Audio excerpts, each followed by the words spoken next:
Hello everybody, how are you guys doing? I hope you are doing fantastic. Karibu sana to my channel, guys.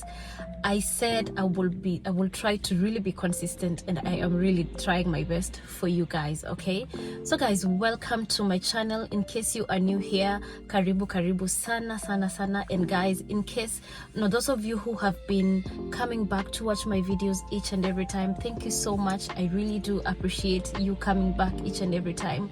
And today, guys, I do not want to talk much, but before I get into the video, you've already seen by the topic of the video what it all entails, and it is one video that has been it's been requested by so many people, and we have been having these so many questions being asked about the same topic. Okay, now today I decided, you know what, I'm going to tag along my brother-in-law right here, and I've asked him to do me a favor of doing this video with you guys, because I didn't want to come and do it just myself.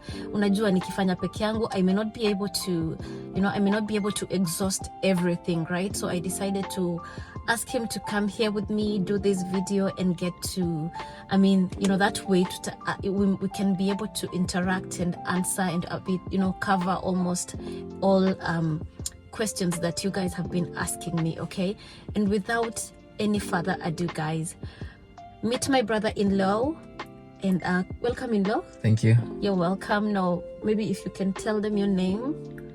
Well, hey everybody, how are you? My name is Wilberforce Rotich. It's my pleasure to be here with you today. Thank you. Thank you. You're welcome. So guys, grab a book and a pen and a drink if you want, because this is going to be one thing you've been waiting for, and this is going to be really an interactive session, and all your questions are going to be answered here. Now, should we get into it? Sure. Yes. Now, how do you come to the UK? So many people have been asking, in-law, how can I come to the UK? Chimeli, how did you go to the UK? How did your siblings go to the UK? And how can I come there? Yeah, so what can you say about that? Is it possible? Of course, it's very possible, but the fact that there are so many people here shows that there is a way. Yes. Yeah, especially where there is a will, there is a way. If you want it enough, you're going to make it. Yeah. Okay, so guys, we don't want to even talk much. We just want to give you guys ways in which you can come to the UK from, maybe I can say, a bit complex way.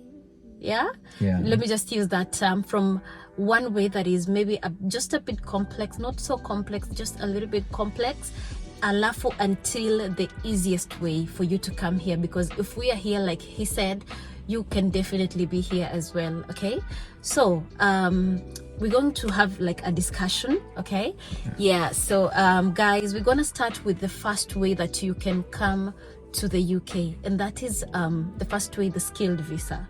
Using the skilled visa. Actually, even before you go there, it's necessary to understand that since you come from an African country, the only way to get access to any European country is to have a visa. There's no shortcut. It's not like when you're traveling to other African countries, you just have to have your passport. But as you're going abroad, Europe, America, anywhere, you just have to have a visa. So we are delving into different categories of visa that we have. And as you have started with the skilled visa, yeah. As far as I know, skilled visa in the UK is that you just have to have a sponsor who lives in the UK and runs a business or runs an industry whereby workers are needed. So first of all, you just have to find an employer who runs a company, an industry, or anything, and has certification from the government to employ people who are either in the UK or outside the UK. And once you've gotten the offer letter from the employer, they have what we call COS, certificate of sponsorship. So they give you certificate of sponsorship, you fill in your details, passport number and all that. And then once you have it, you go to your embassy. You book for medical and biometric test, and then you get your visa.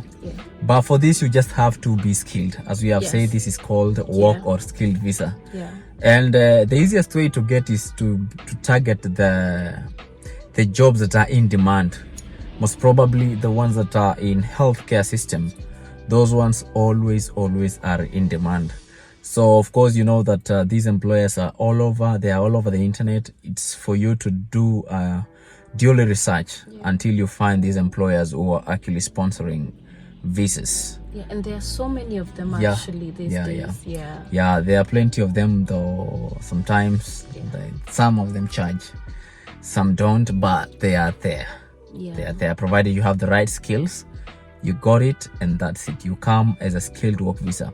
And this one, they offer for 3 to 5 years. It's either they give you 3-year visa or 5-year visa. Once you're done with that, you can renew. And then automatically, once you've stayed in the UK for 5 years, though I heard they want to extend to 8 years. Oh, wow. Once you've stayed for 5 years, you get what we call ILR, indefinite leave to remain.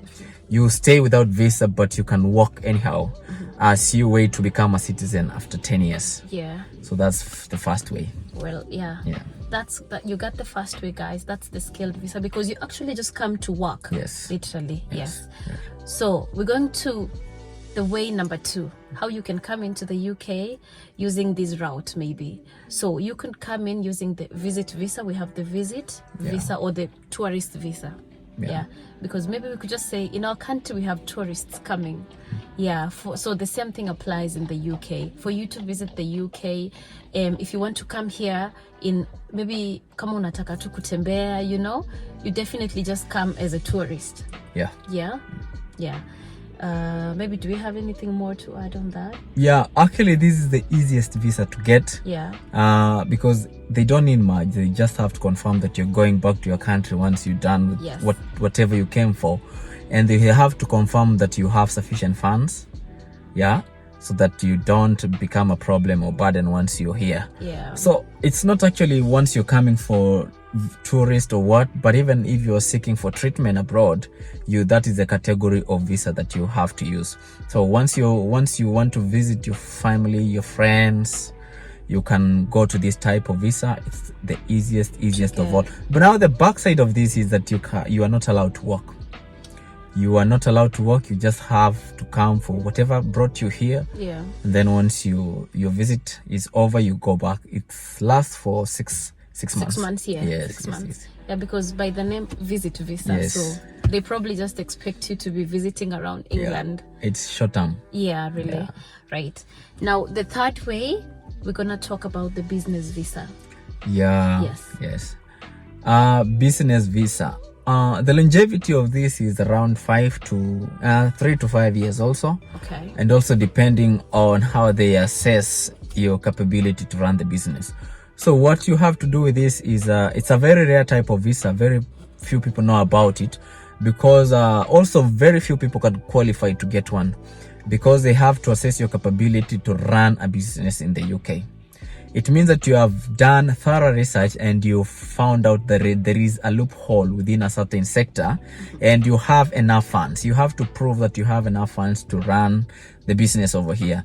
And you know that when they convert your currency from Africa to here, it is actually, this is a very strong currency. And so they have to convert to pounds, and then they see whether you qualify. You can manage to run a business here. You can employ people. Once they have assessed that, they'll give you a visa with whichever number of people you want to bring, because they believe also that you can bring other people to be employees and also come to employ other people here. So it's also easy, but it's hard depending on your financial capability. That's the only factor they consider. Because I believe sorry to cut you short, because I believe they want to, they may need to have your bank statement as well. Just to see you won't be a burden in the UK, and to really mean business when you say it. Okay. So is that it for business visa? Maybe do you have something else? I think that's it. But it's expensive. To be honest, it's expensive, but easy to get, provided you have funds and you can prove the source of funds. Okay, thank you. Now guys, we are going to another kind of visa that you could use to come to the UK. That is the family visa. Now on the family visa, are you married? Do you have your sister here? Do you have your brother here? Do you have just a close person here?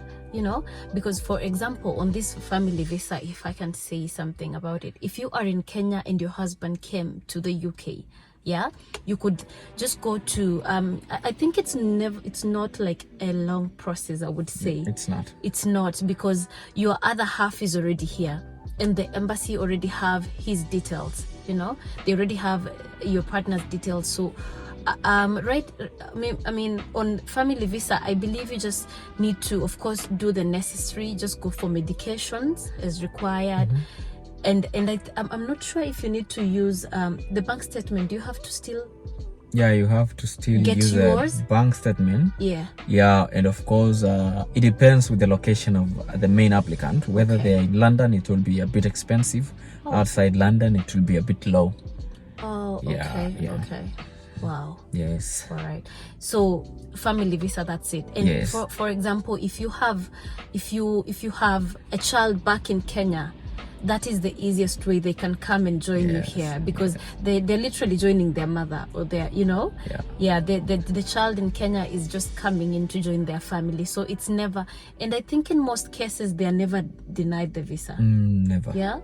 Yeah, provided you can prove ties. This is your kid, where is your birth certificate, this is your spouse, where is your marriage certificate. That is all. So there's nothing like, I have a boyfriend, so I just want to take him, without papers. No way. Wow. Even if it's they sometimes categorize. They categorize that maybe it's a boyfriend, but then you'll have to prove that you've been together for a certain period of time. You've maybe photographs, you've exchanged money. So they just have to prove that you've been together for a long time. Because I know that's one thing people are gonna ask me. What if I have a girlfriend in Kenya and we've not yet gotten married and I want her to come over? So that's it, guys, for family visa. Maybe something else, it doesn't have to be people who are here maybe for work or anything. Even for those who are refugees or under humanitarian dwelling or state, they can bring their dependents and family to this country.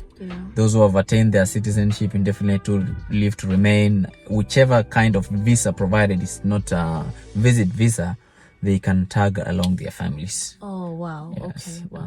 Now, maybe to ask, what if I want to bring somebody in Kenya that is not really my family? So that won't work? It won't work because you have to provide ties. Maybe they are my friend. You just nothing like she's my friend or he's my friend. That's cool. That's why it's called family visa, not friends visa. They have to prove that you're really family. All right, thank you. Now guys, we are going to, I believe, the easiest way now that I believe so many of you have been waiting for. It's not like the other ways are ningumu ama nini sana, just that they're a bit complex. But so now we're going to the last way and the easiest way you can come to the UK, okay? And that is through the student visa. Personally, I came here as a student. So I came here basically I'm just an international student in this country. So coming here, I first of all, I had to apply for a school, get a school. So that means you also have to do the same. I mean, apply for a school, and once you get the school, you need to pay your fee, right? Yes. So you need to, they were the ones helping me with the application and all. So apply for the school, and after you've gotten the school, you need to pay your school fee. Right now, I think before I came here, you could pay maybe 40% of your fee, but right now everything is changed, right? And it depends with the school. Yes. And it also depends with the school, because I mean, ni kama tu Kenya, not every school hazilipi fees inafanana. So same thing applies here. This campus or this college or university doesn't pay your fee doesn't charge the same amount of fee like the other university. Now what happens is, every campus is different. And first of all, before we even talk much, there are lots of campuses here in Birmingham, in Nottingham, Manchester, and I mean so many places. There are so many universities, so you won't lack a university. If this university says maybe they don't have an intake for July or for September, there's definitely a university that does the same. So let's get back to it. Like I said, I needed to first get a school. So that is definitely what you need to do first. Apply for a school, pay for your fee. After paying for your fee, you need to wait for the CAS from school. After you've gotten that, of course, first of all, you need to have gone for medical. At the embassy, there's a place whereby they have to test you for TB. Yeah, so you need to go and test yourself for TB, and because those papers are really necessary for your visa application. So after going for medications and having received your CAS from school, your CAS from school, now what you do is now you go and apply for your visa. That's when you give all your your medical forms to the embassy. You give all your you leave your passport there. That is if you are coming here for masters. You need to leave all those documents with the embassy, and I think that's pretty much what you have to leave there. I mean, any proof that you have been studying in Kenya before and you want to come abroad and further your studies, so you need to leave all that at the embassy. Am I right? That's right. Yeah. Maybe something else because I believe I haven't spoke more. Especially on the deposit of the fee. It depends on the university. Some other universities are very cheap when it comes to the initial deposit that you have to pay. Yes. It could even be 20% of the total fee. Some others go to 60 to 40%, and that is a flexibility of doing enough research. You just have to do your homework. You find the university that's flexible, that you can pay maybe a little money before you come, and then you will pay the balance once you're here. So it's upon you just to check. Also, it's important to look at the area you're coming to, because the number of jobs depend with the locality. So it's also important to check around and to consider the area, the location of the university you've applied for, because it will matter when it comes to housing. Some other areas are very expensive when it comes to rent and also getting jobs. So just do your diligence research, and once you've settled, consider university that's within that area, and that's it. That's it. So maybe somebody wants to ask, can I come if I want to do a degree, or can I come if I want to do masters, or ni lazima ikuwe ni masters na kujia, I can just come for a degree as well? I know there's so many questions. Most people are coming for masters, and the reason for that is because the masters is relatively cheap. Masters here is just for a year and you're done. But for bachelor's degree, depends whether it's medicine, whether it's engineering. But most of the courses, they take 3 years. And remember, the cost is still the same as masters. If it's 15,000, then it's 15,000 multiplied by 3 years, then it's 45,000 pounds, coming to around 9 million or 8 million at the total. So it's very expensive to do your undergrad here. So if your family is very capable, then there are advantages of doing your bachelor's here, because it's easy to get a job, because they believe you've grasped the basics. But masters is relatively cheap. That is why most people opt to come here for masters. The second advantage of coming for masters is that you can tag along your dependents. When you come for undergrad, you just come alone. You're not allowed to come with your family. But masters, you can bring your spouse, you can bring your children, and that's it. And then don't forget, you get 2 years for postgraduate visa. Once you're done and you've successfully graduated, you get 2 years for postgraduate visa. You can look for a job. Once you get a job that stands the certain salary per year, you can be sponsored now. To stay over here. Yes, which is really good. And actually, honestly, if I can compare my studies here and Kenya, I think UK's studies is a bit advanced. Of course. And I think all over the world, people, I don't know whether it's just me, but I just think the studies here is really advanced. Because I even heard that from a lecturer in class. He said, if you've studied here in the UK, you can literally work anywhere in the world. So guys, I believe that's it. And maybe one last question. People, maybe they will ask, where did you guys, is there an agent or is there an office that helped you guys to go there? We are not doing paid promotions, but we are not though, but we could share some contacts. We could share some contacts. There are 2 agencies which really helped us. One is Alvig, located in Eldoret, and then there's another one called Level Up. Yeah, also Eldoret. They have different universities. So once you go to LVEC, they'll list you the number of universities they can apply for you. Once you go to Level Up, they can list you the number of universities they can apply for you. The two agents are the best.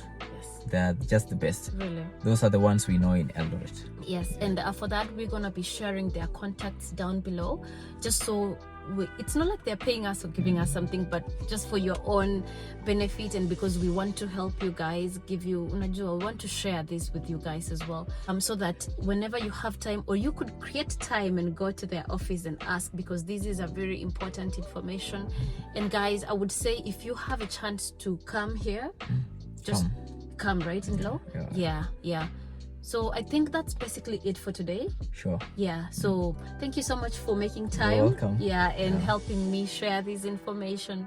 Yeah. So guys, share this video to your friends, share this video to your family, so that everybody can benefit from it. And if you have any question, you could text me up on Instagram at Shemeli Faith, and you could you could ask me some more questions, and I'll be happy to answer.